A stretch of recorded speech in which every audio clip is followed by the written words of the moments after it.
Well, hello everyone, my name is Sean Simons and I have sleep apnea.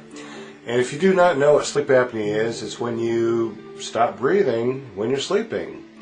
I was tested last year at an actual sleep study.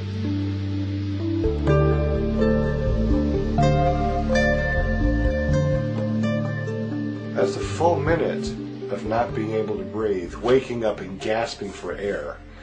Now, if you had this, or have this, or you know what I'm talking about, it is really scary. Now, what I did is I had a surgery done. They cut out I'll probably put it right here on the screen.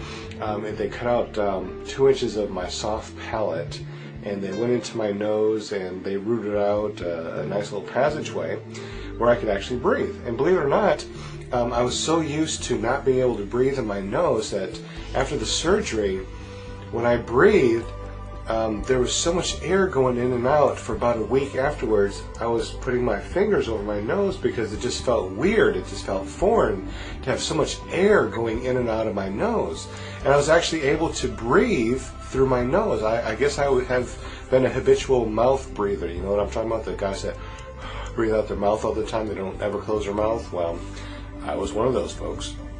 And it just felt very foreign after the surgery to be able to breathe. Not only that, but they took out my little uvula back there, so I don't have one of those dangly things anymore. I don't know if you can see or not. No dangly thing. It's completely gone. So they took out 2 inches back there, rooted out my nose, and I went from like an extreme case to very severe. And I can breathe fine, and to me I can sleep fine, but they say that I'm still severe. And I tell you what, the amount of air coming in my nose and into my lungs is just tremendous. And this is still not normal? Crazy. So they have me on a CPAP machine. And the CPAP machine here this is what I sleep with every night. Is with this mask on. Now they do have the little nostril masks, and they have the little thing that fits over your nose.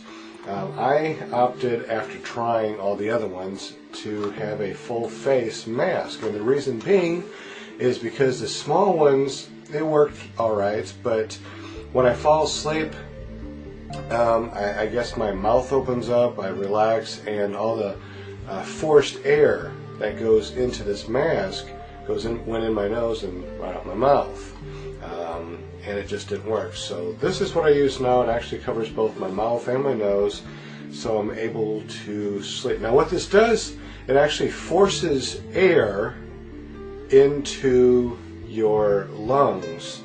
The science behind this is if you have air force going into your lungs, you'll actually be able to breathe in, and it really does work. And the difference from wearing this and not wearing it is crazy. I mean, it just feels like when I don't wear this, it feels like there's an elephant on my chest. When I wear this with the force of air going in, it actually feels like I don't even know how to explain it. I suppose it makes me feel normal. And if you can breathe normal in your nose, and you have no problems with sleep apnea, and you sleep fine, this probably makes no sense whatever.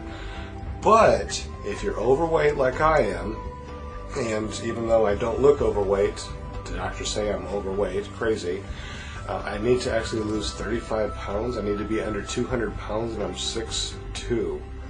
And the doctors say I have to be like 195. And I weigh 230, 235, right around there. So, yeah, apparently I'm overweight. I guess I carry it well. Maybe I don't, because I cannot sleep without this thing. Snoring before the surgery. Loud, apparently. I never heard it. I slept fine. But apparently people that were trying to sleep around me could hear it. So the surgery actually helped with the snoring. I don't snore like a freight train anymore. And this actually helps me sleep through the night. Now, it's really interesting how this thing works. We'll take a look here at the machine.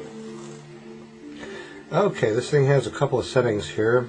It has a heat setting, a ramp setting, and an on setting. What you do is you fill it up with distilled water, and you can turn this on heat, which will actually heat the pad underneath there and heat the water, so as the air is pumped through the hose and into the mask, it's actually heated, which is quite nice during the winter time.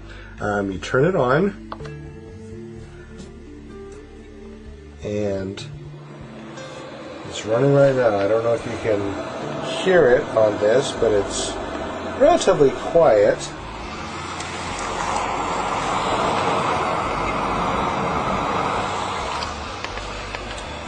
And if that's too high for you, you can actually put it on ramp. And what ramp does actually forces out the air at a lower rate, so you can actually go to sleep with a lower rate of air pumping into your face, which can be kind of claustrophobic at first, but once you get used to it, you just can't imagine sleeping without it. So ramping actually just forces the air at a slower rate for about 20 minutes and gradually brings it up to the forced air that your doctor prescribes. Yes, the doctor actually prescribes a certain airflow for you. Okay, so what I'll do is I'll put this mask on and show you how I sleep, and show you how fun it is to sleep with a CPAP mask on.